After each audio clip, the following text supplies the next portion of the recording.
Nah, hari ini saya dapat topik ya. Awalnya kita mau bahas spesifik hanya pada cryptocurrency, tapi saya berpikir mungkin kita perlu berbicara lebih lebih luas dan lebih core ya mengenai tentang investment sendiri.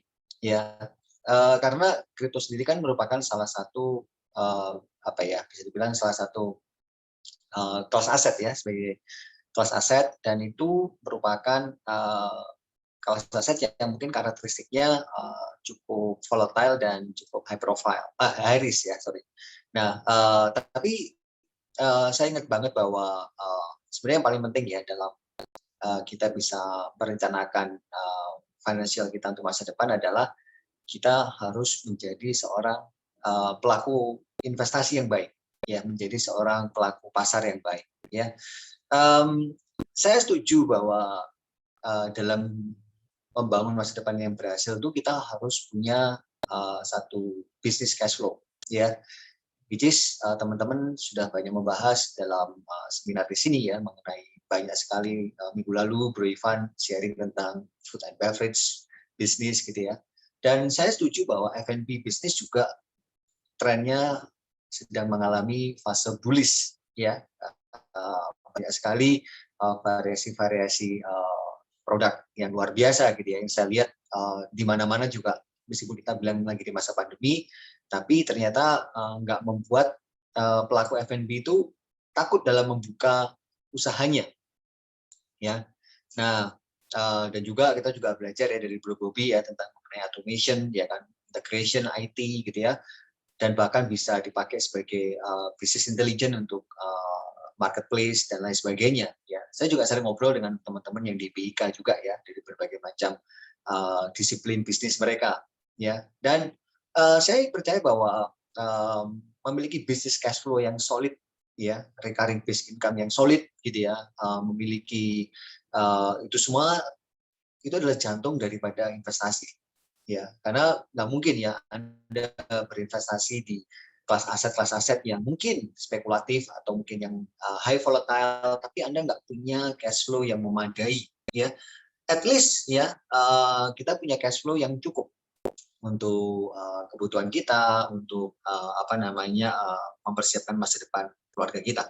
Nah, tapi saya juga percaya bahwa banyak banyak sekali orang-orang yang mereka itu nggak cuma sekedar punya bisnis cash flow yang baik, tapi mereka punya kemampuan untuk meningkatkan nilai dari investasi mereka, ya. Dan investment itu penting, ya. Saya selalu bilang bahwa investment itu penting sekali, karena tanpa kita punya kemampuan berinvestasi, maka kita tidak bisa mengalami eskalasi capital, ya. Jadi kita nggak bisa mengalami peningkatan atau pelipat gandaan daripada apa yang sudah Anda miliki, ya mungkin melalui bisnis cash flow dan lain sebagainya. Nah, pertanyaannya adalah, ya saya akhir-akhir ini memang melihat banyak sekali fenomena, ya fenomena di mana orang-orang yang tidak mengerti investasi mereka membicarakan tentang investasi. Ya, orang-orang yang tidak mengerti risiko dari sebuah kelas aset mereka membicarakannya dengan sangat gamblang, gitu ya. Nah, mungkin Anda juga lihat di dalam grup-grup WhatsApp atau apa gitu ya, ada yang bilang, oh saya berinvestasi di sebuah mesin gitu ya, yang underlying-nya pada market foreign exchange, dan itu menghasilkan keuntungan yang luar biasa.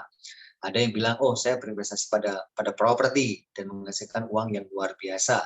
Ya, ada yang bilang saya make money dari gold, ada yang bilang saya make money dari cryptocurrency ya, di mana 6 minggu terakhir mengalami bullish yang cukup panjang gitu ya. Nah, kemudian ada yang bilang, oh saya orang saham, jadi saya hanya mau berinvestasi di bidang yang saya tahu, yaitu di bidang stock market. Ya. Dan orang saham pun juga kepecah lagi, teman. Ada yang bilang, saya itu spesialis saham third liner, ya micro caps, ya seperti saham-saham kecil gitu ya, yang nilai kapitalisasinya mungkin kecil dan mungkin bid offer juga kecil. Ada yang bilang, oh saya nggak bisa main di sana karena size saya cukup besar, saya harus mencari yang second liner atau first liner. Ya, ada yang bilang bahwa saya suka mencari investasi yang return-nya di atas 30% per tahun. Ya, tapi seorang kawan baik saya, ya seorang yang cukup punya investasi cukup besar, dia bilang, saya nggak mencari 30%, Pak. Saya mencari pokoknya bisa 12% sampai 14%, itu sudah sangat bagus sekali. Bahkan salah satu investment fund besar di dunia namanya Cascade Investment, mungkin Anda tahu ya, salah satu itu adalah mesin uangnya Bill Gates ya. Itu hanya membukukan kurang lebih sekitar 15 sampai mungkin maksimum sekitar 20% setiap tahunnya ya. Tapi dia sudah lakukan selama belasan tahun. Ya, tapi ya Cascade tidak berinvestasi dengan sekedar 10 miliar, tapi Cascade berinvestasi dengan dana yang mungkin lebih dari 150 billion US dollar. Ya, dan itu tentu besar sekali untuk mendapatkan 15 sampai 16% per tahunnya. Nah, jadi pertanyaannya adalah yang mana yang benar gitu. Pertanyaannya adalah kita harus mengikuti aliran yang mana, kita harus bermain di mana ya supaya kita bisa tetap bisa menjadi seseorang yang memiliki investasi yang baik ya, tapi di saat bersamaan kita juga nggak terombang-ambing gitu. Nah, saya hari ini cuma ingin membagikan beberapa prinsip penting gitu ya dalam hal teman-teman kalau misalkan ingin belajar dalam bidang investasi ya, dan juga teman-teman mungkin ingin mulai praktek di dalam dunia investasi. Yang pertama, teman-teman harus berpikir bahwa investasi jangan dimusuhi. Ya, investasi itu jangan ikut-ikutan. Ya, investasi Anda harus tahu dengan apa Anda berinvestasi. Ya, ada orang yang saya pernah kenal, dia bilang begini, saya nggak mau tahu tentang investment.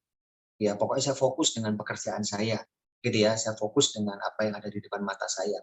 Ya, nggak sepenuhnya salah, tapi juga nggak sepenuhnya benar, gitu ya. Karena kenyataannya tanpa Anda mengerti tentang dunia investasi, ya kita akan mengalami risiko yang besar dalam masa depan kita, yaitu permasalahan keuangan yang diakibatkan oleh inflasi, gitu ya. Karena inflasi ini juga menjadi musuh besar buat kita.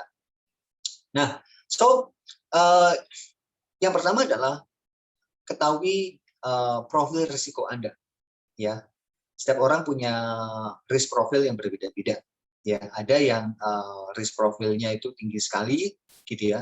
Ada yang risk profilnya moderat, ya. Ada yang risk profilnya sangat rendah, ya. Dan risk profil ini biasanya juga melekat terhadap kepribadian seseorang, ya, terhadap karakter seseorang. Anda harus tahu bahwa risk profil Anda ada di mana.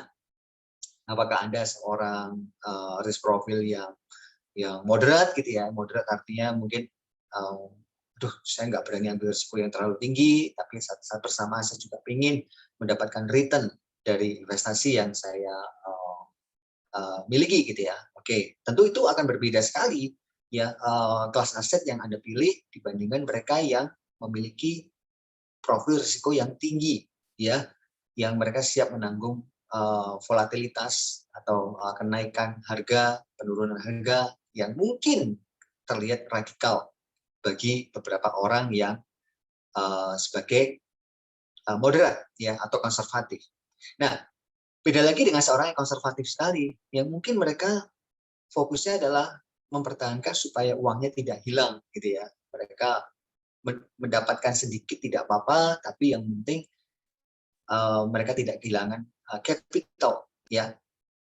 Nah, kalau kita berbicara tentang resiko, teman-teman, ya resiko itu ada beberapa. Ya, saya sharing sedikit boleh ya.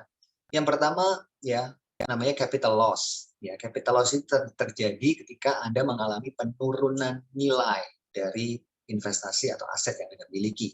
Ya, capital loss ini tidak hanya ada di dalam investasi yang high risk saja. Ya, kenyataannya banyak juga capital loss di investasi-investasi yang mungkin terkesan low risk. Nah, yang kedua adalah yang namanya one prestasi. Ya, one prestasi itu adalah Anda mengalami kerugian, ya, dikarenakan mungkin aset yang Anda investasikan itu mungkin mengalami tata kelola yang buruk. Ya, Anda mungkin mendengar bahwa dalam beberapa waktu terakhir gitu ya, kita melihat banyak sekali perusahaan-perusahaan investasi yang mereka mengalami tersangkut kasus gitu ya, kasus hukum, kemudian mereka mengalami kegagalan dalam investasi, dan itu semua adalah bagian dari one prestasi.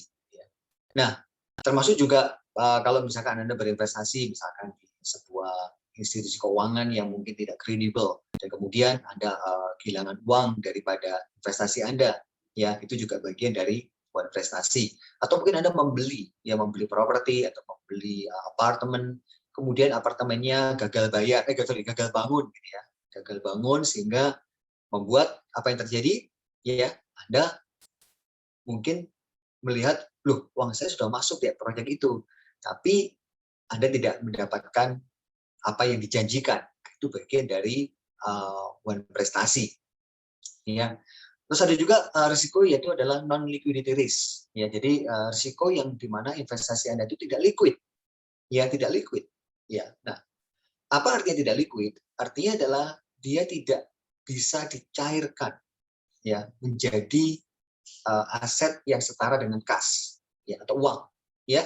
Nah, nggak liquidnya juga menjadi masalah, gitu ya. Kadang-kadang kita berinvestasi di satu instrumen dan ternyata tidak liquid, ya, marketnya tidak banyak, gitu ya, nggak banyak yang matching, gitu ya. Sehingga apa yang terjadi? Ya, yang terjadi adalah kita mengalami liquidity risk, gitu ya, risiko dari likuiditas. Nah, jadi teman-teman kalau Anda mau belajar mengelola investasi, yang pertama kali Anda harus mengerti profil risiko Anda, dan Anda harus mengerti risiko yang membayangi uang Anda. Karena tanpa itu Anda susah sekali untuk menjadi seorang investor yang baik. Ya, karena investasi tidak selalu memberikan keuntungan, tidak selalu naik, tidak selalu akan mengalami uptrend. Ya, di skalanya dia akan mengalami consolidated, bahkan mengalami down price, ya, atau downtrend.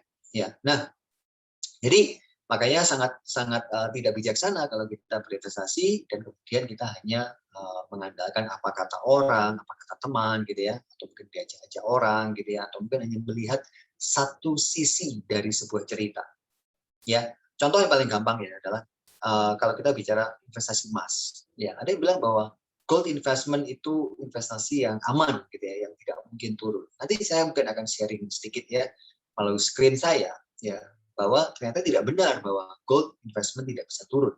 Ya, ada yang bilang bahwa stock investment itu resiko. Ya, uang kita cenderung gampang turun. Ya, tapi ada kalanya kita melihat bahwa sebuah stock price itu mengalami kenaikan, bahkan bukan cuma di jangka pendek, tapi bahkan beberapa minggu, ya, beberapa bulan bahkan. Nah, jadi saya pikir memahami profil risiko kita itu sangat penting, ya, sangat important, dan juga mengerti risiko-risiko yang membayangi daripada investasi Anda. Ya, jadi kalau ketika Anda mungkin, saya mau berinvestasi yang di high risk, ya berarti Anda siapkan uang yang mungkin Anda siap untuk kehilangan uang itu dan tidak akan mempengaruhi kehidupan Anda. Ya. Oke, nah yang berikutnya adalah setelah Anda mengerti tentang profil risiko, ya, yang kedua adalah apa? Anda mencoba mempelajari tentang apa itu kelas aset, ya. Ya, kelas aset itu penting, ya. Kenapa? Karena kelas aset itu membicarakan tentang apa sih atau gimana Anda bisa meletakkan uang Anda, gitu ya, di dalam instrumen apa, ya. Ada yang bilang bahwa oke, saya hanya nyaman kalau meletakkan uangnya di deposito misalkan. Oh baiklah, berarti kalau deposito berarti cenderung Anda adalah seorang konservatif. Ya, apakah deposito tidak memiliki resiko? Tergantung. Ya, resiko terbesar dari deposito adalah apa? One prestasi. Kalau bank di mana Anda meletakkan uang Anda itu mengalami permasalahan likuiditas, mungkin dia kesangkut sesuatu, mungkin dia harus di bail out, ya, maka deposito Anda pun juga bisa terancam hilang. Ya, itu bukan tipikal capital loss, itu adalah one prestasi. Ya, jadi uang Anda bisa totally loss. Makanya kadang-kadang Anda harus bisa menimbang. Ya, menimbang begini. Contoh misalkan ada bank X yang sudah established, ya, bank besar. Mungkin menawarkan deposito dengan rate yang lebih rendah, mungkin di 3,75 ya, atau mungkin maksimal di 4,25 ya. Tapi dia sudah established nih, sudah besar sekali, multinational bank, dia sudah punya banyak sekali brands, outlet, dan sudah punya reputasi yang baik. Nah, kemudian datanglah bank second liner gitu ya, bank-bank kecil atau bahkan koperasi ya, atau bahkan mungkin bank-bank daerah atau bank-bank perkreditan rakyat (BPR) yang datang kepada Anda dan menawarkan, mau nggak taruh uang Anda senilai sekian dan Anda akan mendapatkan mungkin 7% ya atau 6, sekian persen. Mungkin terlihat menarik gitu ya, terlihat sepertinya wow, ini angka yang cukup menarik gitu ya, selisihnya bisa sampai 2-3%. Nah, tapi Anda juga harus tahu bahwa ketika bank-bank tersebut atau lembaga keuangan tersebut dia mengalami gagal bayar atau one prestasi, maka resikonya bukan 3%, 5%, tapi resikonya adalah 100% dari capital Anda. Ya, 100% of your capital ya bisa hilang kalau Anda terkena resiko one prestasi. Nah, pertanyaan saya adalah apakah worth it? Ya, mau ngambil resiko lebih untuk hanya sekedar mendapatkan tambahan 2% dari capital Anda. Ya, tentu kalau saya bilang itu tidak worth it gitu ya. Tapi terserah ya, setiap orang punya pandangan yang masing-masing. Ya, tapi apapun yang dilakukan ya usahakan untuk jangan sampai terkena yang namanya one prestasi. Karena begini teman-teman, nggak ada gunanya Anda mendapatkan profit selama, tapi Pak, teman saya investasi di sana selama 2 tahun, 3 tahun, ya atau mungkin bagi teman-teman yang canggih tradingnya gitu ya, yang dapat sistem yang macam-macam gitu ya, terus teman saya udah lakukan selama 3 tahun dan selalu profit gitu ya. Yes, well, ya. Tapi Anda harus tahu bahwa one prestasi itu hanya butuh satu kali event, just one time event. You can lose everything. Anda bisa kehilangan semua yang Anda bangun hanya dalam satu kali event. Ya, nah itu contoh kecilnya. Ya, nah memahami kelas aset bagaimana? Kelas aset itu sudah ada banyak. Ya, deposito merupakan kelas aset. Ya, obligation ya atau obligasi surat hutang juga merupakan kelas aset. Ya, obligasi pun dibagi menjadi beberapa tipe. Ya, ada government bonds. Ada sukuk retail. Ya, kemudian ada company bonds. Ya, surat hutang perusahaan. Ya, ada dulu banyak dijual repo. Ya, repo itu jadi Anda taruh uang gitu ya, kemudian Anda dapat bunga plus Anda dapat jaminan saham. Ya, nggak taunya sahamnya digoreng dulu gitu ya. Kemudian ada yang namanya foreign exchange, ya, mata uang asing itu juga merupakan kelas aset ya. US dollar, ya, pound sterling dan lain sebagainya. Ya, kemudian ada gold ya atau mineral atau logam mulia ya. Kalau orang bicara logam mulia apakah itu hanya emas? Tentu tidak. Ya, ada banyak logam-logam yang bernilai ya seperti diamond ya, bahkan silver juga punya nilainya. Tapi memang ya yang kebanyakan orang suka adalah gold ya, emas. Oke. Kemudian saham ya, saham juga merupakan sebuah kelas aset ya. Kemudian ada reksadana atau mutual fund ya, di mana mungkin Pak saya nggak mengerti cara membeli saham, saya tidak tahu cara kapan beli, memilih sahamnya ya. Tapi saya pengen mendapatkan return jangka panjang. Misalkan berapa panjang? Oh, misalkan di atas 3 tahun atau 5 tahun. Oke. Ya, mungkin Anda bisa bagi ya. Mungkin Anda bisa beli reksadana saham misalkan. Kalau Anda misalkan benar-benar tidak tahu caranya untuk mengelola portofolio saham Anda misalkan. Ya.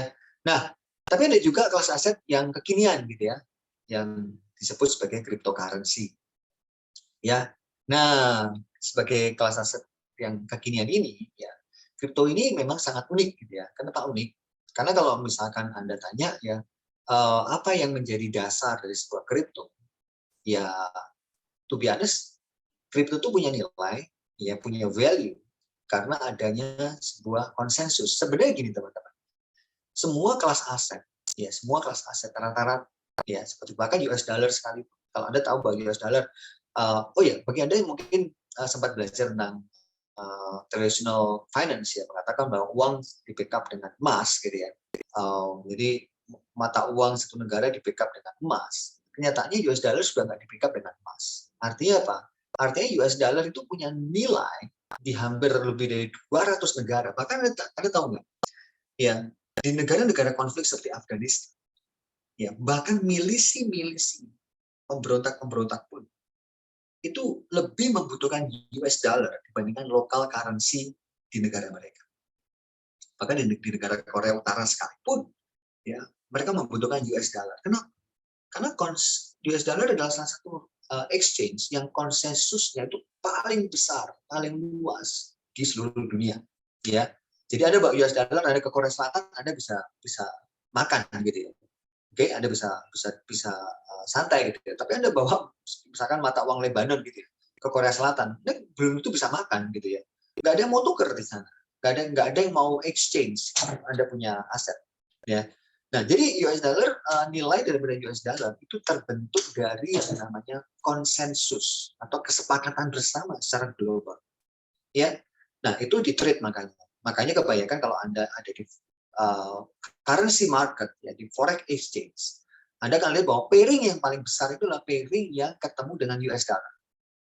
US dollar JPY, US dollar Euro, US dollar GBP, ya, dan lain sebagainya. Ya, kenapa? Ya, karena memang US dollar adalah sebagai backbone dari mata uang dunia. Ya, makanya Anda lihat ya di Indonesia pun pengusaha itu pusing kalau kurs dolarnya melemah misalkan, kecuali menguat gitu ya terhadap rupiah. Karena mereka tahu bahwa katakanlah misalkan mata uang Australian dollar naik pun, ya mungkin ada dampaknya tapi nggak signifikan. Mungkin yang pusing adalah yang punya anak sekolah di Australia misalkan, atau yang mungkin sering trade dengan Australia. Tapi kenyataannya mereka lebih takut ketika terjadi volatilitas pada US dollar. Nah, dasar pemikiran ini itulah yang mendasari juga terbentuknya nilai dari sebuah kelas aset yang namanya cryptocurrency. Di mana kelas aset ini terbentuk juga berdasarkan pada konsensus. Ya, contoh misalkan ya Bitcoin. Apakah Bitcoin itu punya nilai tukar? Well, sebenarnya nggak punya nilai tukar. Tapi karena ada orang yang meyakini bahwa nilai Bitcoin itu menarik untuk di hold jangka panjang, mereka bersedia untuk menukarkan produk dan jasa mereka dengan Bitcoin. Gitu ya. Apakah mereka pasti profit? Belum tentu. Ya, kalau market menyatakan bahwa harganya confirm bullish, ya orang ini akan mendapatkan profit. Nah, contoh seperti itu. Ya, nah, jadi kalau dibilang apakah aset seperti cryptocurrency adalah sebuah scam, saya bilang mungkin ada beberapa project yang scam. Ya, jadi di dalam cryptocurrency sendiri juga di dalamnya ada intrinsik daripada project itu. Jadi setiap cryptocurrency juga punya landasan proyek di dalamnya, gitu ya, seperti Cardano, seperti Ethereum, ya, seperti Cake dan lain sebagainya. Nah, tapi nilainya terbentuk karena konsensus, anggap ya. Makanya di dalam kelas aset cryptocurrency ini kenaikan value sangat tergantung dari jumlah fiat money yang beredar. Ya, jadi fiat money yang beredar di pasaran ini akan mempengaruhi tingkat nilai daripada cryptocurrency. Nah, kalau fiat money yang lagi banjir dan dipump masuk ke market, ya otomatis nilai kripto itu akan mengalami kenaikan, gitu ya. Saat bersamaan kalau misalkan ya mungkin terjadi isu-isu seperti whatever lah ya, mungkin pengetatan liquidity dan lain sebagainya, sehingga mungkin market menarik fiatnya, gitu ya. Ya mungkin nilainya akan mengalami penurunan. Ya, nah jadi sebenarnya begini teman-teman, kalau Anda belajar tentang menjadi pelaku pasar yang baik, Anda harus mengerti bagaimana terbentuknya sebuah nilai dan bagaimana nilai itu akan mengalami kenaikan dan mengalami penurunan. Bahkan ada yang bilang begini, saham. Pak, saya beli saham, ya, saya akan diamkan 5 tahun, 10 tahun, maka saham itu pasti akan memberikan profit. Saya bilang nggak bisa dipukul rata seperti itu juga, ya, karena nilai daripada sebuah kelas aset itu benar-benar kita nggak bisa bilang bahwa oke 5 tahun ke depan ini bakal begini, pasti itu bakal begini, itu susah. Ya, meskipun di saham-saham yang dikatakan dia punya fundamental yang baik sekali, belum tentu nilai pasarnya, ya nilai pasarnya itu akan sama dengan nilai fundamentalnya pada satu waktu tertentu. Jadi ya. Tapi bisa jadi beberapa waktu kemudian nilai pasarnya bergerak mengikuti melampaui nilai fundamental, gitu ya. Tapi mungkin Anda juga melihat bagaimana ada sebuah nilai pasar yang bergerak liar sekali yang jauh melampaui nilai fundamentalnya daripada sebuah kelas aset. Nah, sehingga kalau Anda mengerti prinsip tentang investment, maka yang Anda pegang adalah sebuah nilai daripada kelas aset itu akan bertumbuh, akan naik nilainya ketika adanya money flow di dalam kelas aset itu. Ya, contoh kecil, ya ada yang bilang begini, properti itu lagi stuck habis-habisan. Yes, di beberapa tempat saya setuju sekali. Tapi di dekat rumah saya, di daerah Gading Serpong, mungkin Anda juga tahu ya, di dekat sini. Ya, di daerah-daerah yang daerah Serpong yang mengarah ke BSD, ya, ada satu pertokoan baru, daerah Sorrento, kemudian daerah Goldfinch, ya, yang dekatnya Springs. Itu saya melihat sangat bullish sekali. Ya, ada begitu banyak sekali bisnis baru dibuka di sana. Banyak sekali, cepatnya luar biasa. Ya, saya ingat sekali sebelum saya ke Bali, saya sering cycling di sekitar sana ya, muter-muter itu sekitar 2,5 bulan yang lalu gitu. Ketika saya pulang dari Bali dan saya ke sana lagi, saya terkejut karena ada begitu banyak shop yang sudah mulai dibuka dan itu terjadi dengan begitu cepat. Nah, bayangkan ketika misalkan hari ini saya misalkan mau cari ruko di sana, tentu harganya nggak akan sama dengan 1 tahun yang lalu. Karena orang merasa bahwa ngapain aku jual murah? Karena banyak orang yang mau entry di area ini. Nah, tapi Anda bergerak sedikit, ya mungkin sekitar 1 kilometer radius dari sana. Mungkin ceritanya bisa sangat berbeda. Mungkin di area sana justru mulai ditinggalkan. Ya, ada area-area di Gading Serpong pun juga sudah mulai ditinggalkan oleh para pelaku pasar. Ya, bukan cuma investor yang mulai tidak melirik area sana, tapi juga orang-orang yang sebagai pemilik bisnis tidak lagi mau membuka bisnisnya di area itu. Ya, mulai kelihatan ada pelang dijual, ada yang pelangnya banyak sekali dijual dan lain sebagainya. Nah, kemudian, padahal kita bicara kelas asetnya sama, ya, kelas asetnya sama, oke? Tapi kenapa value-nya bisa berbeda? Ya, mungkin kelas aset itu ya 3 tahun yang lalu sebelum ada yang area baru ini, mungkin yang area itu nilainya masih tinggi dibandingkan area yang kosong ini.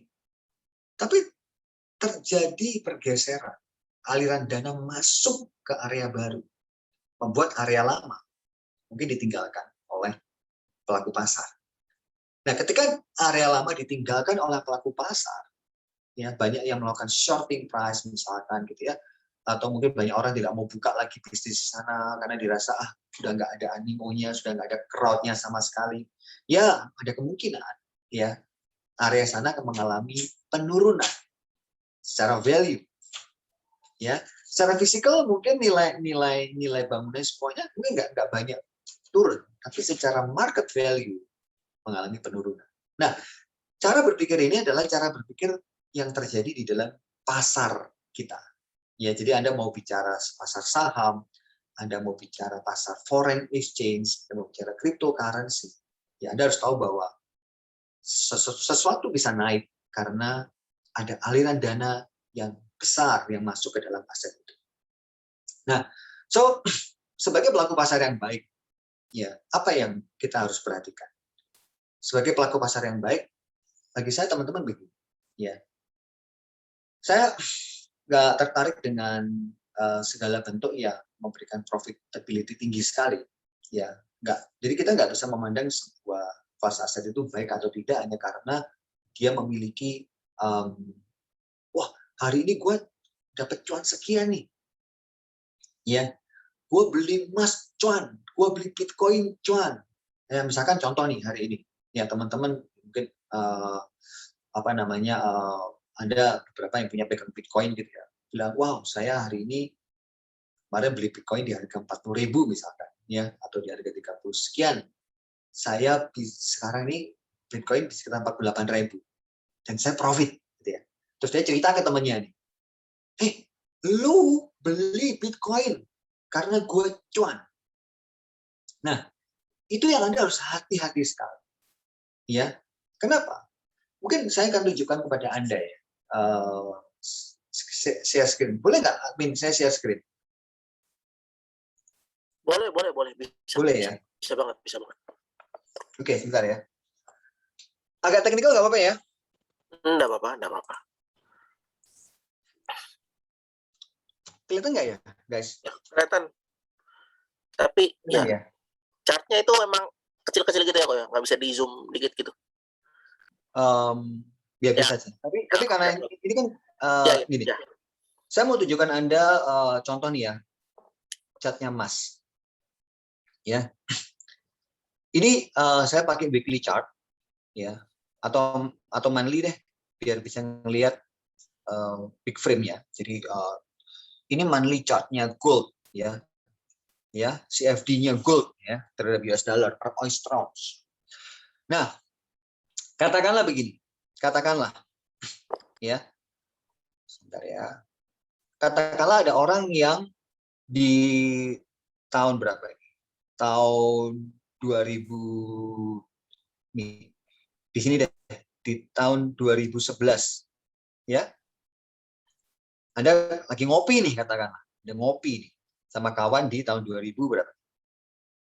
Oh, 2012 ya. Dia bilang begini, "Yop, gua beli emas cuan gede, Yop. Gede banget Waduh. cuannya." Gede ya. Ini lagi ngopi yuk kita lagi ngopi di BSD nih, ya kan? Ya, Nah, lagi ngomong kosong nih ya, betul ya, ngomong kosong boleh kan? boleh, boleh, Yuk, boleh. lu invest apa yuk? Terus Yopi bilang, aku bingung mau invest apa nih. Iya, Aduh, galau saya. ada duit sih nganggur. Nah, Captio misalkan ya, nganggur ya Captio misalkan ya. Ya, Terus saya nih ngomong, Yop, lu mah percaya sama gue deh. Wah, iya dong. Gua beli emas, tahu nggak? Gua beli emas ya tahun 2011 di sini. Ya, gua Yop beli Yop, ya kan? Ini berapa nih harganya? Kita lihat ya. Nih, di 1050, ya kan?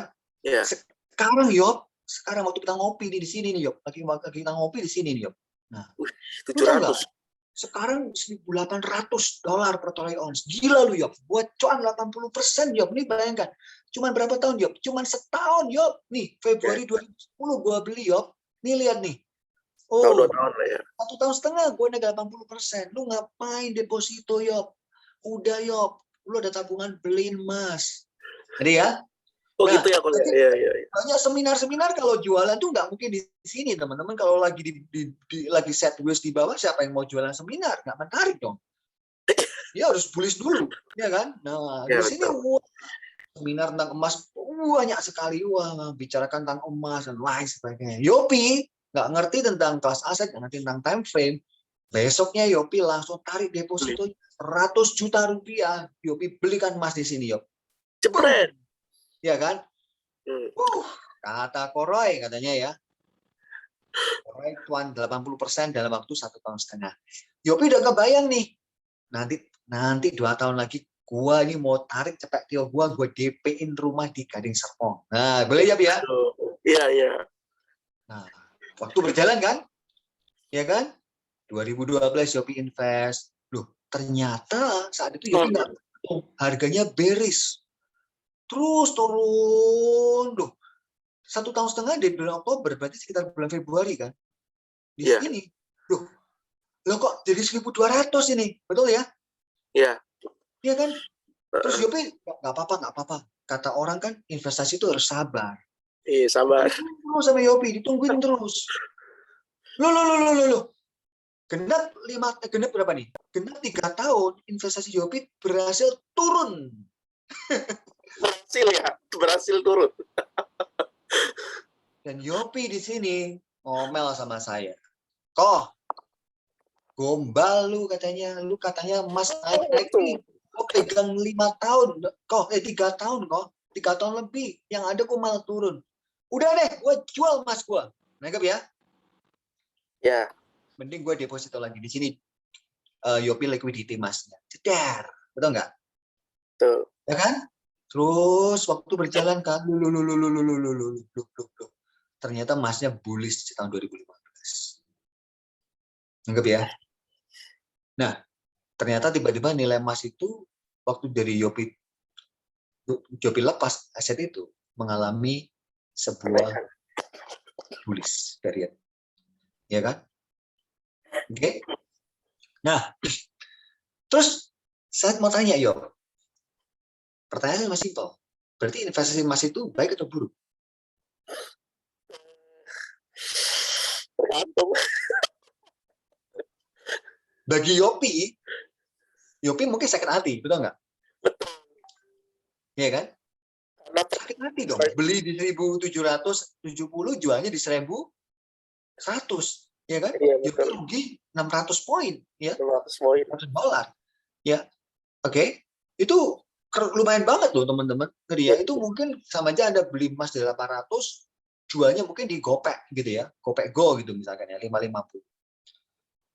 Tapi bagi orang-orang yang beli di sini, mereka ya, di sini dia bisa bilang enggak tuh, Gue masih untung.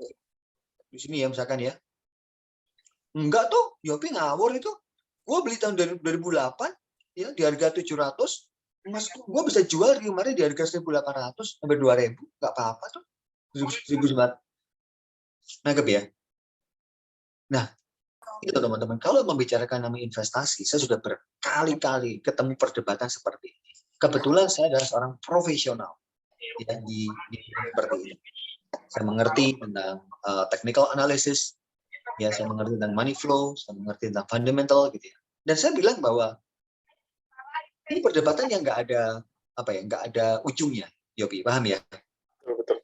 Karena bagi orang yang, apalagi yang beli di sini, yang dia udah pegang selama 20 tahun, dia bilang, enggak, gue naik 6 kali lipat. Ini, betul nggak? Iya betul. Nah, di sini kan? Dari 300. Itu kata siapa? Gue beli sampai jual 1.800 gitu loh. Gue naik 6 kali lipat. Ya kan? Ada yang beli properti di tahun 2010 sampai 2020 cuma naik 2 kali. Ini yang beli emas, ya mungkin dia bisa naik 6 kali, ada yang naik 3 kali gitu ya, nanggap ya. Nah, apa yang teman-teman pelajari dengan contoh seperti ini? Oke? Yang harus pelajari adalah begini, investasi itu Anda harus tahu time. Ya, time, waktu. Ya, timing. Oke? Dan yang kedua adalah investasi itu selalu berbicara mengenai time frame. Ya, time frame artinya apa? Contoh begini, kalau hari ini Anda mau beli emas jumlah besar, ya yang saya katakan itu Anda membeli di atas 100 juta ya, Yob ya. Iya betul. Beli cuma 1 juta ya bodo amat lah ya, tutup mata gitu. Kita bicara pelaku pasar yang masuknya 10.000, 50.000, 100.000 US dollar gitu ya. Saya tanya misalkan ya, Roy, kalau saya mau beli emas hari ini bagaimana? Well, saya akan bilang begini, Yob. Kalau hari ini saya suruh beli emas, saya mungkin lebih baik wait and see dulu, Yob. Kenapa?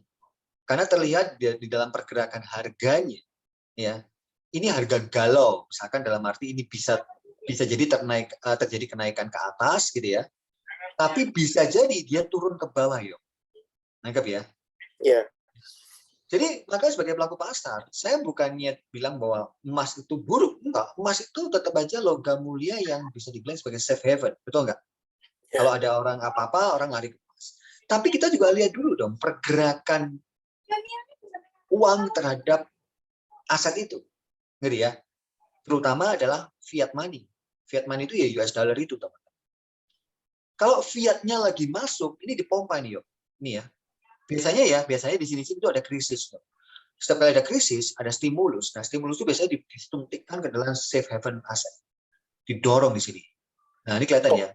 Kalau ada krisis, biasanya terjadi kenaikan emas. Kenapa? Karena fiatnya muncul di market, itu disuntik ke dalam kelas aset emas. Nah, beda kalau kita beli di sini, gitu ya, tiba-tiba ada volume masuk, kita masuk nggak masalah, gitu ya. Tapi kalau kondisi sudah di on the top, lihat ya, dalam pergerakan harga emas dalam 20 tahun terakhir, kita itu ada di puncak harga. Betul ya? Udah paling tinggi harganya ya? Kita di puncak harga. To be honest, kita tuh lagi ada di puncak harga daripada emas. Nah, begini. Ya, kita ada di puncak dari harga emas. Nah, pertanyaannya begini, kalau kita mau cuan 2 kali lipat dari emas, berarti emas ini harus jadi 3.600 toh? Betul nggak? 3.600-an, betul. 4.000 lah. Nah, berarti di sini dong logikanya. Iya. Nih, betul nggak? Betul. pertanyaan saya, duitnya siapa yang buat dorong dari sini ke sini? Ada nggak sentimen global yang mungkin ada cetak duit berjamaah gitu misalkan ya, dan semuanya beli emas gitu misalkan ya, sehingga dari sini bisa terjadi kenaikan spike up ke sini, betul nggak? Kalau saya beli hari ini dan mengharapkan profit 1:1, artinya saya harus berekspektasi emasnya menuju ke 3.600, betul nggak, Yok? Nah, kalau strateginya begitu, oh berarti begini. Berarti kalau gitu belinya saat begini, Yok. Saat emasnya bullish mode on. Saat emas tembus 2.000 dan dia bertahan di atas 2.000, maka saya akan ambil, saya berani beli mungkin $10.000, $20.000 untuk beli emas. Kenapa? Karena ketika dia bisa break daripada harga tertinggi sepanjang masa, all time high-nya, maka kemungkinan besar dia akan terbang. Bisa ke berapa? Ya nggak tahu. Bisa ke 2.400, bisa topping di sana, kita nggak tahu. Gitu. Nah, tapi untuk hari ini, well, saya akan lebih memilih nonton kalau misalkan beli emas, gitu ya. Kebetulan saya sudah punya emas fisik sih di harga-harga sini gitu ya, tapi nggak banyak gitu ya. Ya dulu masih bego ya, dulu masih bego gitu ya. Di sinilah saya dulu beli emas di sini gitu ya ada. Nah, jadi itu contoh. Jadi kalau Anda mengerti tentang apa yang saya bagikan ini, kita itu melihat kelas aset itu netral. Ya, Yop ya. Jadi kita nggak yang over optimis. Hanya karena dia dulu pernah naik 100%, bahkan 300%, nggak berarti dia akan naik ke 300% juga. Paham ya? Nggak berarti. Iya kan? Depending dulu, kita lihat dulu. Ada nggak sentimen-sentimen yang menggerakkan kelas aset ini? Nangkep ya? Ya. Nah, kebetulan gold digerakkan oleh US dollar. Yes, betul. Ya. Bitcoin juga sama. Ya, digerakkan oleh US dollar. Nah, ini BTC ya. Nah, ini Anda lihat ya. Ini. Hari ini kalau misalkan ada, Pak, beli Bitcoin nggak? Harga sekarang? Ya nggak. Nangkep ya? Kecuali Anda trading. Kenapa? Karena ya kembali lagi, ini kalau di dalam dunia financial, ini adalah area resistennya mereka. Ini area puncaknya mereka di sini. Ya, kita nggak tahu nih, marketnya akan lanjut atau enggak. Ya, kita belum tahu nih. Oke, bisa nggak Pak kalau saya investasi Bitcoin sekarang dan untung? Ya bisa. Bukannya nggak bisa ya, bisa. Ya kan? Tapi kembali lagi, dalam dunia investasi, ya kita tuh nggak cuma melihat potensi untungnya aja. Hanya karena dia pernah menyentuh harga berapa? 65.000. Ya, tidak berarti dia tidak bisa kembali ke sana. Tapi tidak berarti dia pasti kembali ke sana. Nangkep ya? Nah, kembali lagi pada orangnya. Profil resiko dari orang itu bagaimana? Kalau orang bilang nggak apa-apa Pak, saya akan beli di sini $5.000. Kalau terjadi penurunan, saya akan beli lagi di sini, saya akan beli lagi di sini, dan saya nggak masalah pegang Bitcoin seumur hidup saya. Fine. Anda bisa take posisi kapan aja. Gitu ya. Nah, jadi bahkan loh Pak, apakah ini hanya berlaku di Bitcoin dan emas? Oh enggak. Ini ya, saya kasih lihat ya. Indonesian Government. Anda tahu FR ya?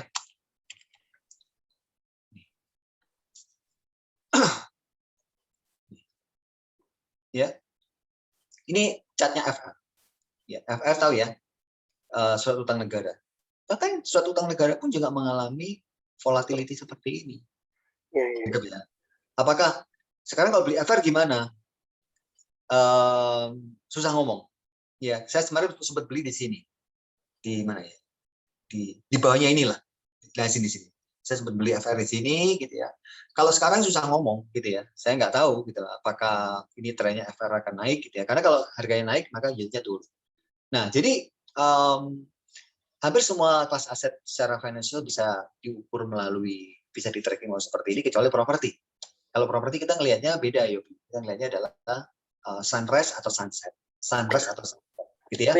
Sambil mungkin ya, itu properti sama dengan yang saham properti beda ya, Boy? Beda ya. Gini ya guys, bagi Anda yang mau belajar saham, boleh nggak saya kasih satu kebenaran yang mungkin nggak nyaman buat Anda? Boleh nggak? Tapi disclaimer ya, for this group only ya, Yup ya. Ya. Kebenarannya begini, stock is a stock, company is a company. Anda nggak bisa menyamakan bahwa oke, kalau company ini sebagus ini maka stoknya pasti akan bagus. Stock is a stock. Berarti ya? Nggak, Apa? nggak nyambung ya, nggak connect ya. Saham Nggak yang sepenuhnya saham. connect. Nggak sepenuhnya Anda bisa pastikan bahwa itu akan related banget gitu ya. Karena kembali lagi ya, harga dari sebuah saham itu akan naik ketika banyak yang beli. Itu aja. Ya, yang beli itu alasannya apa, kenapa, dan bagaimana kita nggak perlu tahu, Yop, dan kita nggak akan pernah tahu. Kalaupun kita tahu, biasanya sudah harga sudah naik tinggi. Anggap ya. Iya. Jadi kalau Anda berinvestasi di pasar modal, ya memang to be honest Anda harus tahu bahwa semua orang di pasar modal itu cuma satu, Yop, cari duit. Nah, Iya, betul. termasuk big fund gede juga cari duit.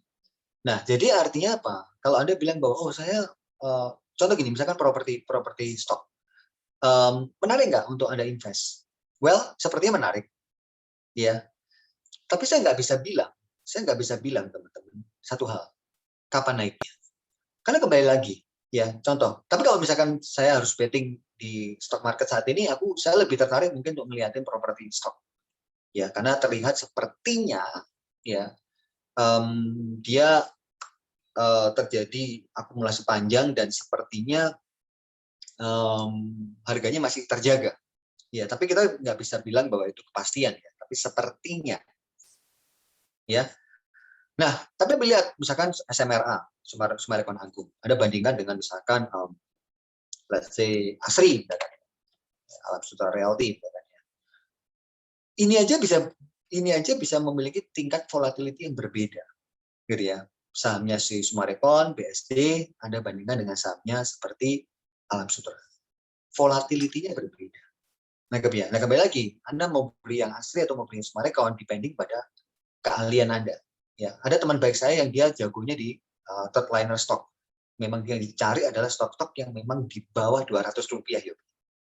Murah-murah gitu ya. Karena di sana dia tahu bahwa itu sangat gampang digerakin oleh market gitu ya.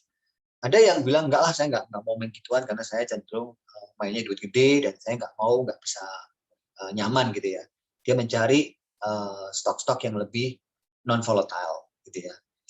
Nah, tapi apakah jaminan kembali lagi? Apakah jaminan saya kalau beli saham itu pasti akan naik jangka panjang? Ya tunggu dulu yuk.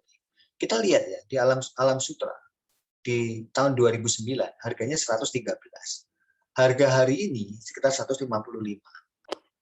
Ya, di Juni 2020 dia sempat kembali ke 100. Ya, Anda lihat nggak?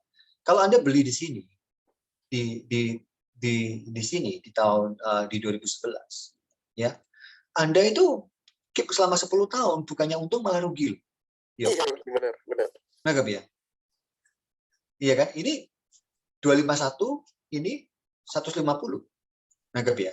Nah, sekarang saya tanya, kalau dia bilang bahwa saya pegang stok 10 tahun pasti untung, itu stok yang mana? Betul nggak? Karena Anda lihat, yang namanya pergerakan harga, kalau dia bullish, dia bisa bullishnya itu bisa beberapa bulan bahkan tahun. Ini lihat ya, dari tahun 2010 ini bergerak sangat tinggi sampai 2013. Selama 3 tahun penuh dia mengalami bullish. Tapi Anda lihat, begitu bearish gimana yuk? Nih, berapa tahun yuk kira-kira? Dari 2013 sampai 2021 ini bearish, guys. 8 tahunan. Dari mana ada tahu bearish? Ketika dia bentuk lower low. Ya kan? Apakah ini akan reverse? Saya nggak tahu. Nggak ada yang tahu. Kita hanya bisa ngelihat ketika market mulai bergerak. Iya kan?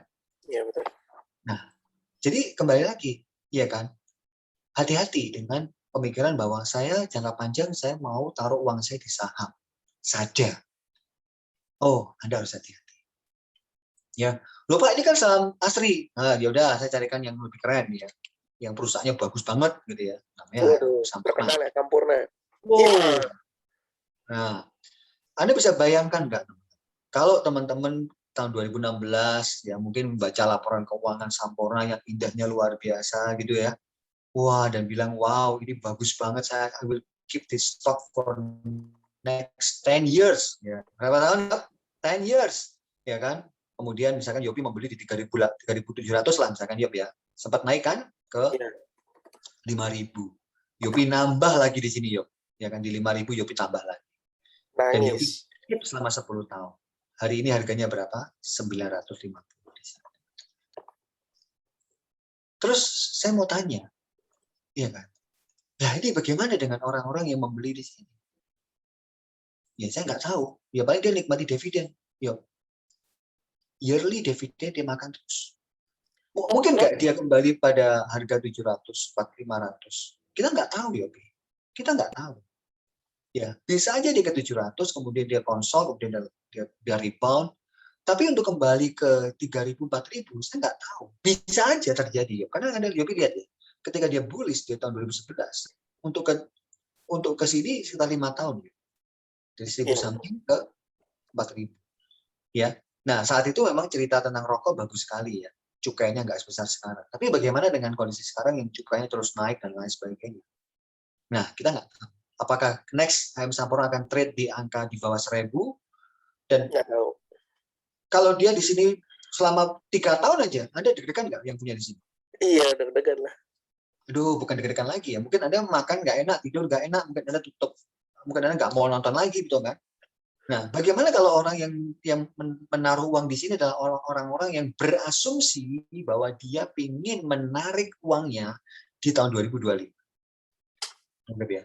Atau dia bilang, saya akan taruh uang saya di saham 5 tahun, kemudian supaya kalau saya beli 3.000, saya akan jual di 7.000. Tapi kenyataannya ini tidak pernah ada. Saat di sini, Yopi, semua analis di sekuritas pasti akan mengatakan bahwa HM Sampurna akan 5.000, 6.000, 7.000. Di sini, Yop, ya, ini akan mengatakan HM Sampurna akan 8.000 mungkin, atau bahkan 10.000. Atau mungkin bahkan dia langsung melihat gudang garam. Wah, gudang garam hit puluhan ribu, ini mungkin akan menjadi 15.000. Saat di sini beritanya begitu indah, Yopi. Menganggap ya? Ya. Tapi kembali lagi, market always right. Ternyata terjadi volume jual yang luar biasa masif. Dan yang bisa mengeluarkan dana segini siapa, Yopi? Ini fund asing. Nggak ada investor lokal yang bisa mengeluarkan, yang bisa menurunkan HM Sampurna sampai saat ini. Nggak ada. Nggak bisa. Ini harus fund asing yang keluar. Nah, apakah fund asing itu dia beli dari sini, Yopi? Nggak ya? Iya, iya. Mungkin dia mulai jual di sini. Mungkin dia beli mungkin senilai 50 triliun di sini. Kita nggak tahu ya, 30 triliun. Kita nggak tahu nih. Terus dia cicil terus sampai bullish, dia mulai jual. Begitu dia ngeliat industri nggak bagus, dia top, kemudian dia mulai exit. Kita nggak pernah tahu. Nah, inilah yang saya katakan bahwa pergerakan harga ini tidak terjadi di saham, juga terjadi di emas, terjadi di foreign exchange, terjadi dimanapun itu.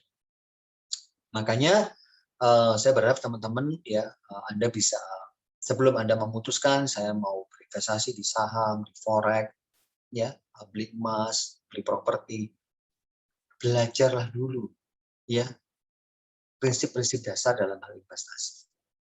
Ya, sehingga saya berharap teman-teman bisa semakin lama semakin jago ya. Mungkin Anda bisa mengelola uang Anda dari cash flow Anda gitu ya.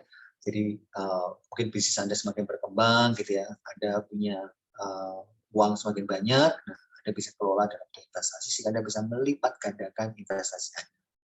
Ya, itu sih yang mungkin saya bisa bagikan, Yopi. Ya, semoga teman-teman mungkin topik seperti ini nggak bisa cuma 1 jam sih, Yopi, jujur ya. Karena ada banyak sekali sudut pandang yang harus dikupas. Gitu. Betul, betul, betul, Ya, betul. harapan saya, pesan saya terakhir gini ya buat teman-teman ya.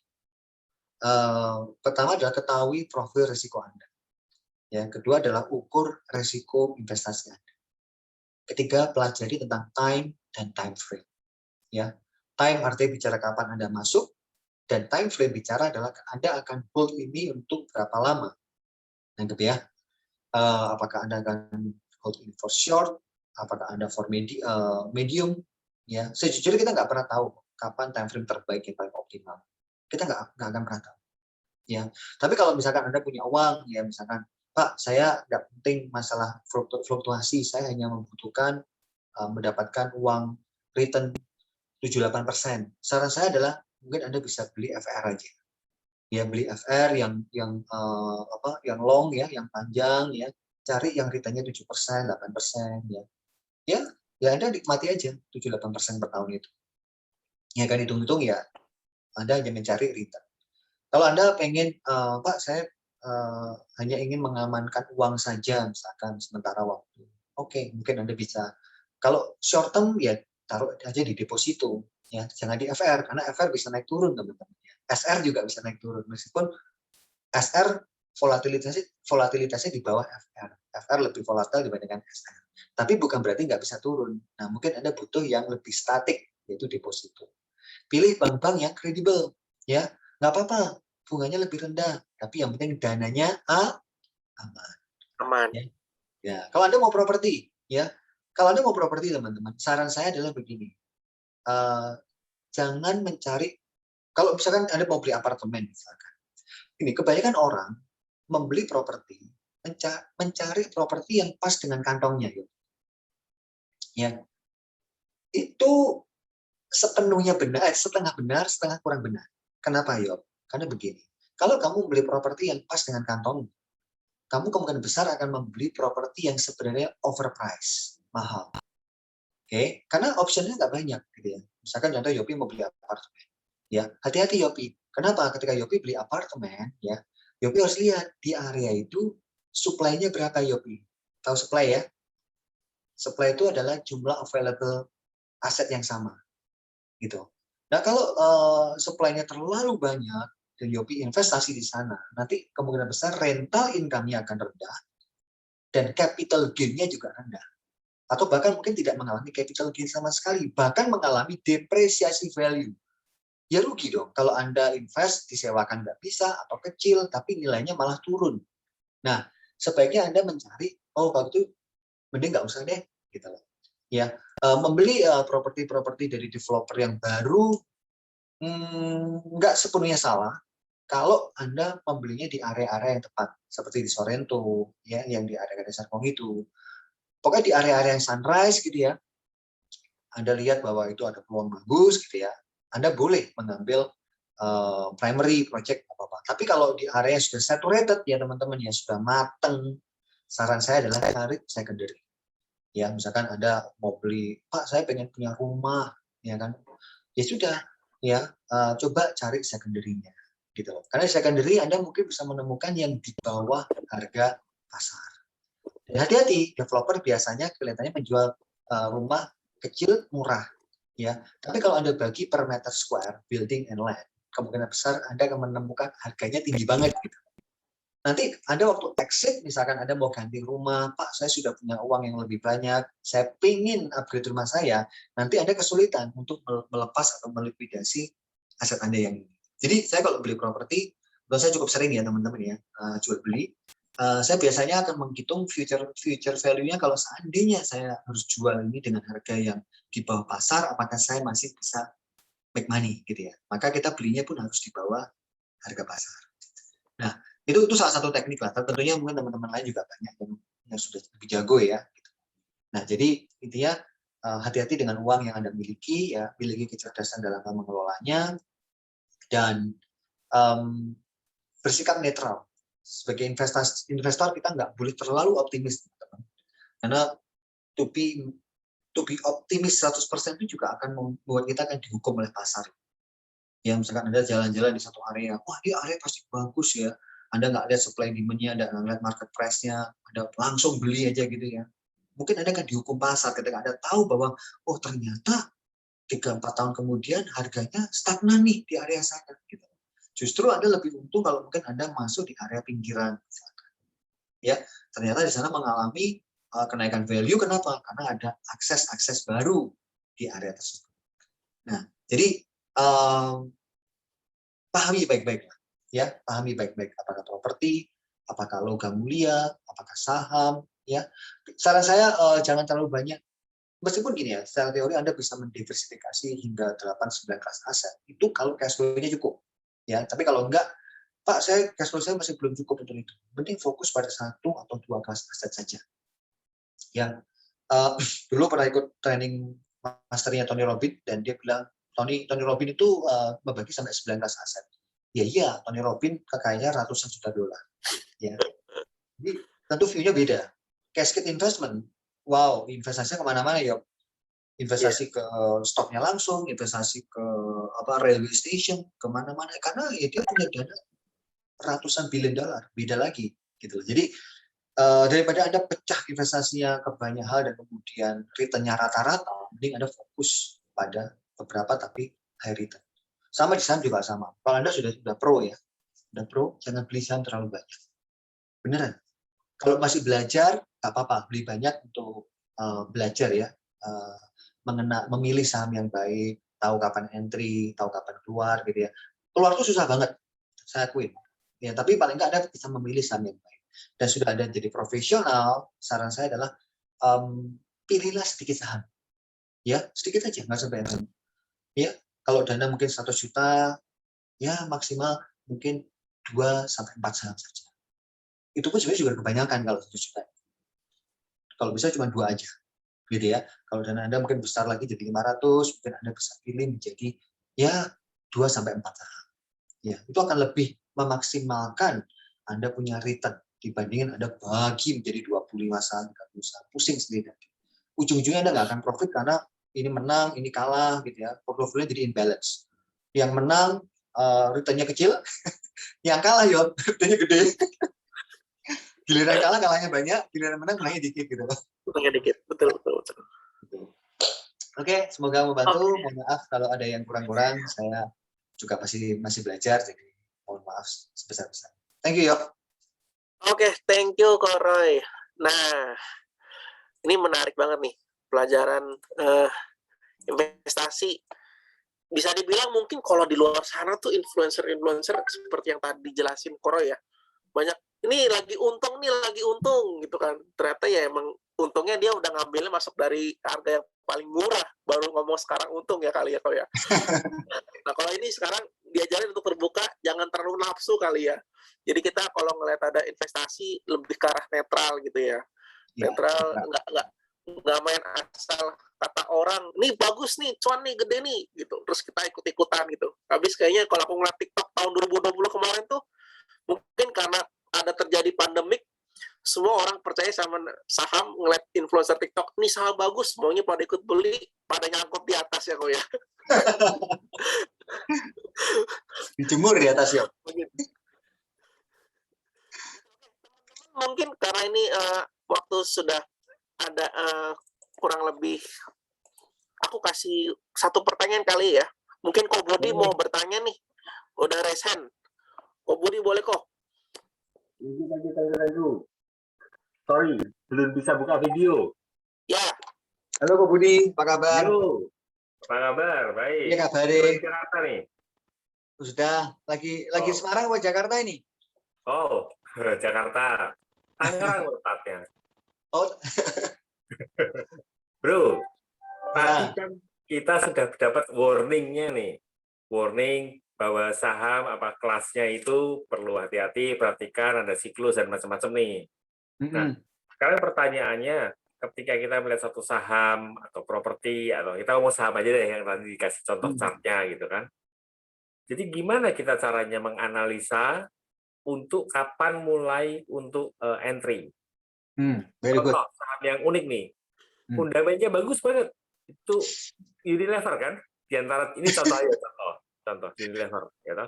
Kita ambil, gitu kan misalkan, gitu. Yeah. Tapi Unilever sebagai perusahaan yang secara fundamen bagus, DER-nya ya, nilai berapa kali lipat gitu kan. Tapi faktanya kan sahamnya nilainya turun terus. Ya, dibantai lagian ya. Udah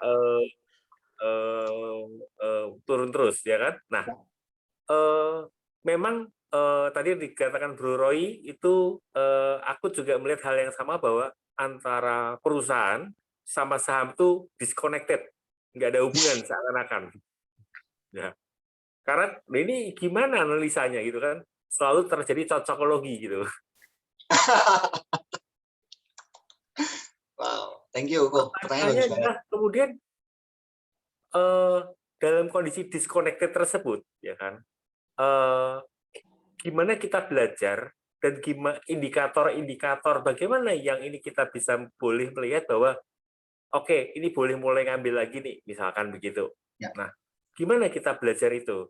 Karena kalau kita ngelihat pasar, kita ngelihat pas historis, selalu kita ngomong ada dua kemungkinan. Ketika naik, wih, ini menguntungkan gitu kan. Sebenarnya tadi dikasih contoh. Ketika yang turun, bisa marah-marah gitu kan. Tapi gimana sebagai pelaku pasar kan, Bro Roy juga pelaku pasar kan? Gimana caranya itu? Aku nggak bilang trick and trick ya, kesannya terlalu dangkal, terlalu singkat, terlalu nanti jadi pom-pom gitu kan. Tapi bagaimana proses belajarnya kita bisa mengamati sehingga kita nggak bilang 1 tahun 30% seperti yang tadi Bro Roy bilang, tetapi ya katakanlah 10% atau 15% mungkin atau gimana. Tapi yang suatu angka yang reasonable, tentu bukan ditarget setahun harus mutlak segitu karena ini kan nggak ada yang bisa memastikan gitu. Tapi gimana Bro? Mungkin bisa di-sharing-kan. Ya. Wah, ini pertanyaannya bagus banget, tapi juga jawabannya bakal sangat komprehensif. Tapi nggak apa-apa ya. Bro Yopi, aku share screen sebentar boleh ya, Yop ya? Ini kan cuma satu pertanyaan dia ya? Iya, satu aja. Ya, oke, sip. Kalau gitu saya akan coba give my best ya buat teman-teman semua. Karena kebetulan saya juga mohon maaf jarang bisa sharing di grup ya. Sebentar ya. Share screen.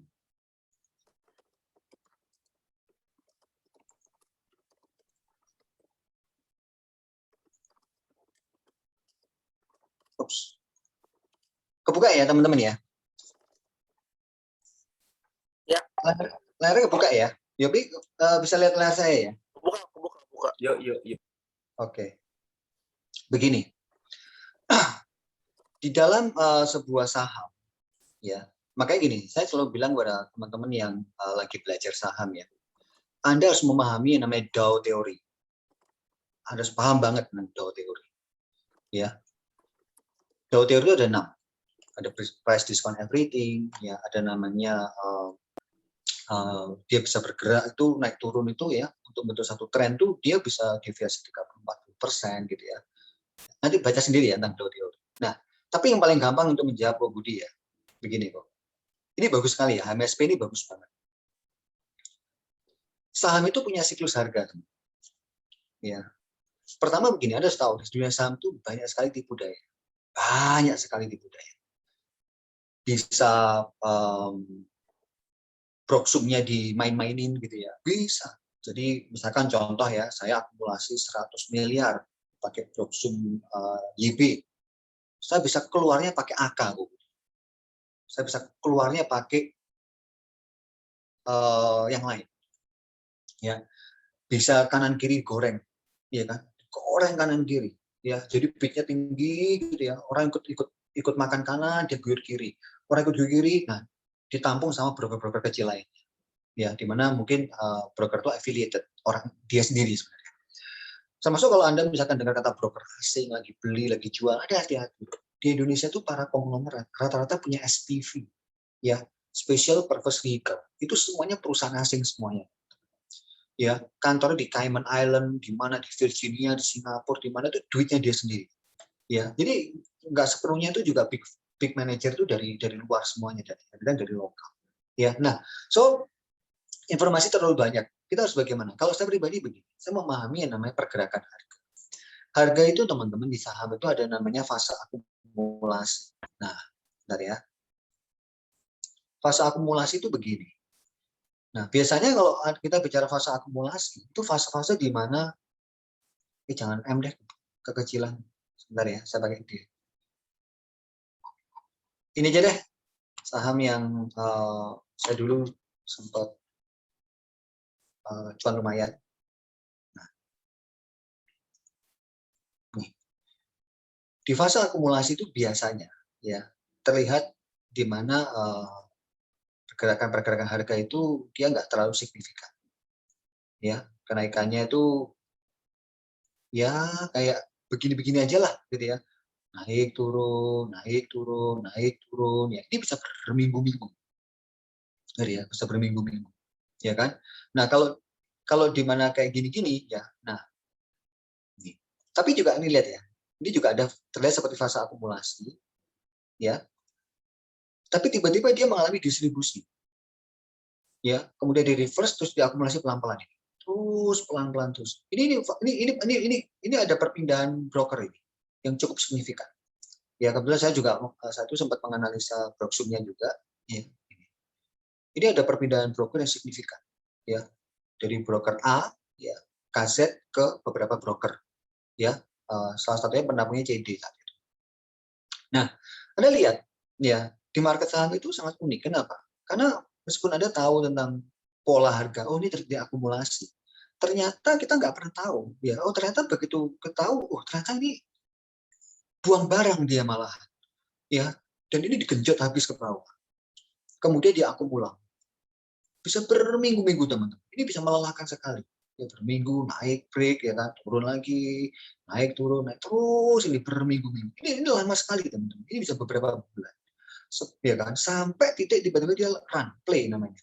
Terus ke atas. Gitu ya. Terus kemudian ada distribusi lagi. Nah, ini mungkin lagi akumulasi lagi. Yang saya nggak tahu, bisa jadi dia di bablas ke bawah atau di ke atas. Nah, jadi kembali kalau misalkan kalau Anda lihat ya, semua harga saham ya. Contoh nih, PG ya. Ini saham-saham yang aneh gitu ya. Anda lihat. Nah, sebelum dia naik kayak setan begini, apa yang terjadi, Pak Budi? Nih, terjadi proses sideways yang lamanya luar biasa. Nah, inilah yang disebut sebagai proses akumulasi. Jadi dia ada yang, nah kalau Anda lihat broksumnya ya, kemungkinan besar ini ada beberapa broker yang mengakumulasi saham ini. Pelan-pelan, harian, dan ada beberapa broker tuh yang kadang-kadang ya, dia akumulasinya saat sahamnya belum liquid banget, dibeli terus pelan-pelan terus, mereka sabar sekali.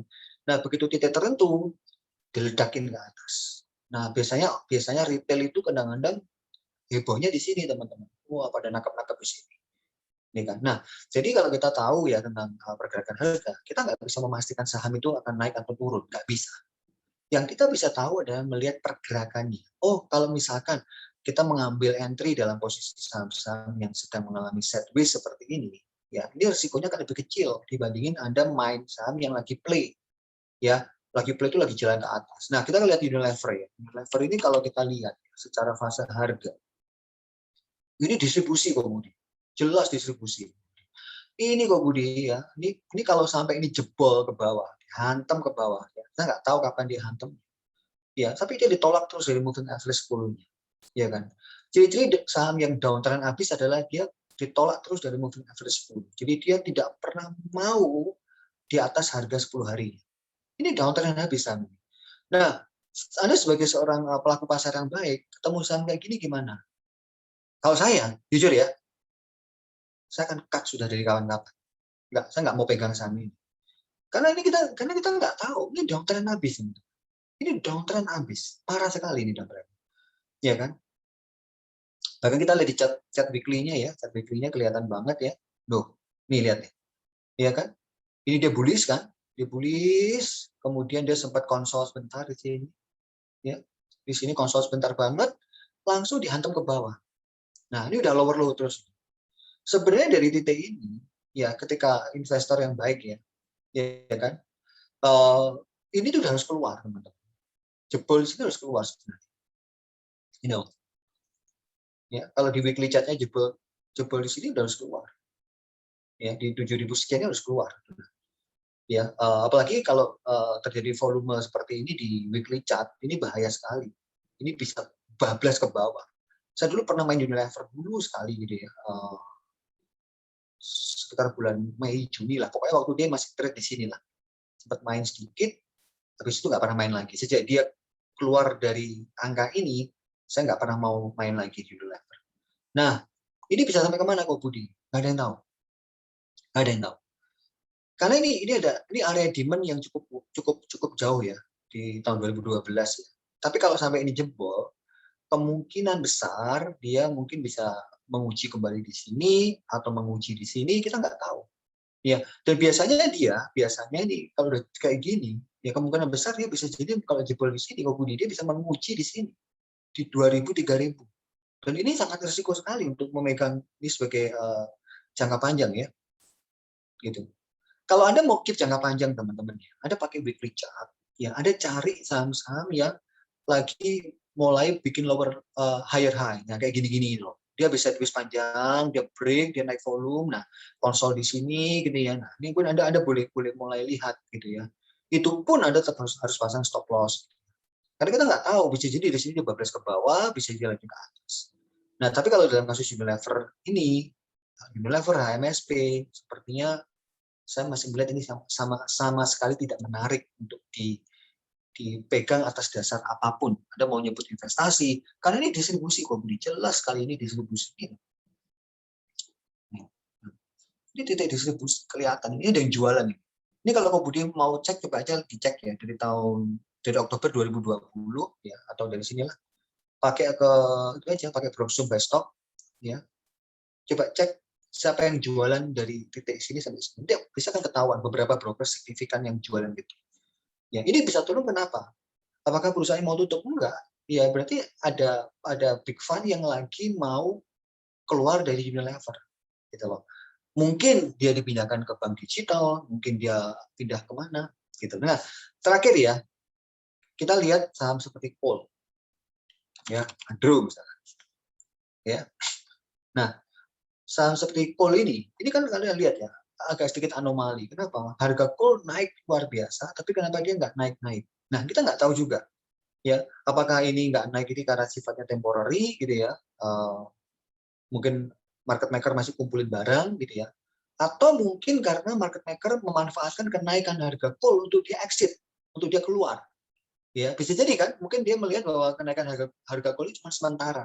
Karena market maker ini punya data-data dan informasi yang kita nggak punya. Mungkin kita sangat suka dengan, wah harga Kohl naik 2 kali lipat, laporan keuangan akan naik, dan lain sebagainya. Tapi market maker ini belinya nggak kayak gitu. Dia belinya bisa jadi untuk orientasi yang lebih panjang. Jadi ketika dia melihat bahwa harga Kohl kenaikannya cuma sesaat, dia memanfaatkan kenaikan harga Kohl untuk jualan justru. Nah, dari mana kita tahu? Kita bisa lihat dari chartnya. Ini kelihatan banget ya teman-teman ya. Jadi kenaikan harga Kohl itu di markup, kemudian dihantam. Nih ya. Ini Adro ini malah dihantam ke bawah. Nah, saya nggak tahu nih, apakah Adro ini akan bounce back. Ya, ini ada trendline jangka panjangnya ya. Ya kan, kalau dia trade di bawah trendline ini, sebenarnya udah nggak menarik sih Adro. Ya, apapun cerita tentang Kohl juga nggak terlalu menarik. Apalagi kalau dia trade-nya di sini. Ya, di sini ini udah nggak menarik. Karena saham itu teman-teman ya, ketika dia distribusi, dia ini bisa jelojok ke bawah gitu loh, lutut gitu loh, gitu ya, kayak gini loh, ya kan? Kita seringkali nggak dikasih waktu keluar, gitu. Jadi kadang-kadang kalau kalian lihat misalnya masih konsolidasi atas bawah tuh, sebenarnya antara ada yang ngumpulin atau ada yang jualan, jadi harga di maintain. Tapi ketika makernya mau ngangkat ke atas, ya kayak gini kemudian, hantam ke atas langsung. Dia juga nggak izinkan kita untuk ngumpulin harga murah kalau dia lagi hantam ke atas.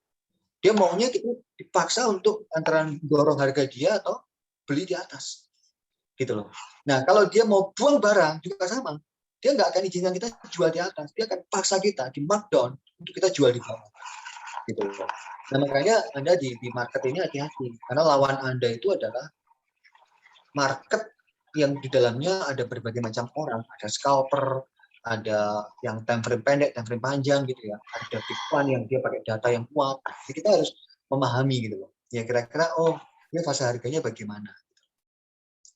Khusus Adro sih saya pribadi masih belum, kemarin sempat jual tapi nggak tertarik dulu deh. Nah kalau Unilever tadi itu kok di view saya ya, Unilever ini barangnya nggak mau ngomong deh, nggak enak bagi yang teman-teman punya Unilever, tapi sebenarnya cukup mengkhawatirkan banget sih.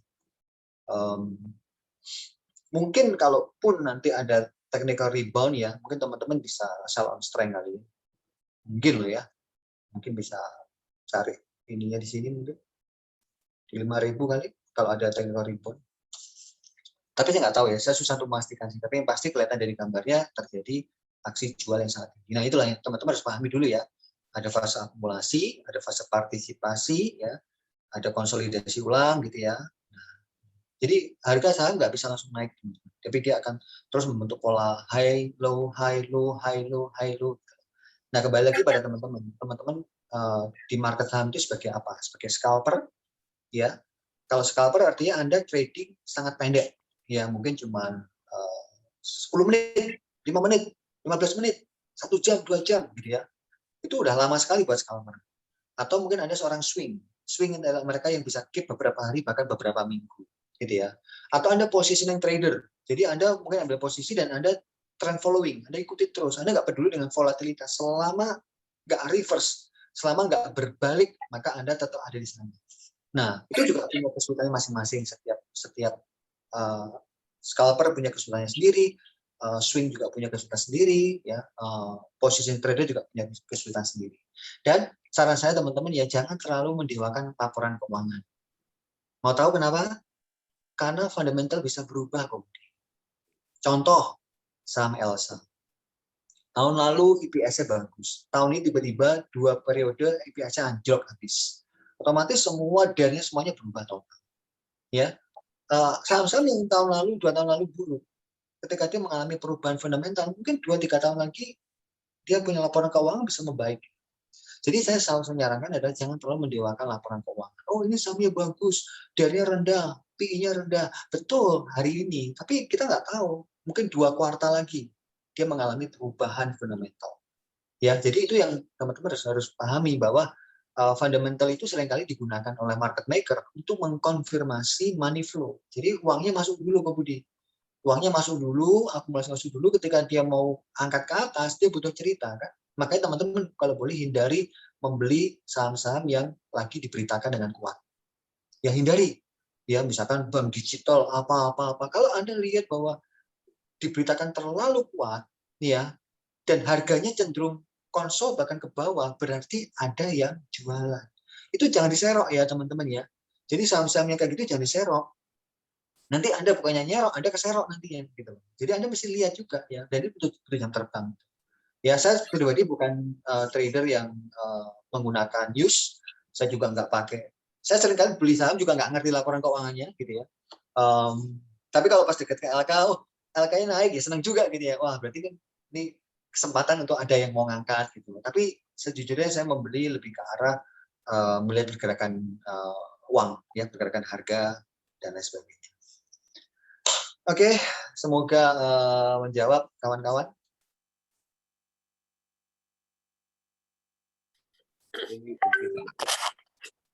Oke, kalau gitu. Oke, karena ini waktunya udah over time nih. Pertanyaan banget.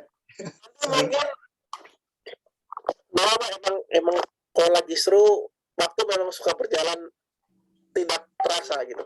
Oke teman-teman, itu aja. Thank you Koroy untuk insight-nya. Banyak banget nih insight-nya nih. Aduh, Ko Bobby mohon maaf nih, udah resen tapi waktunya udah menjelang habis.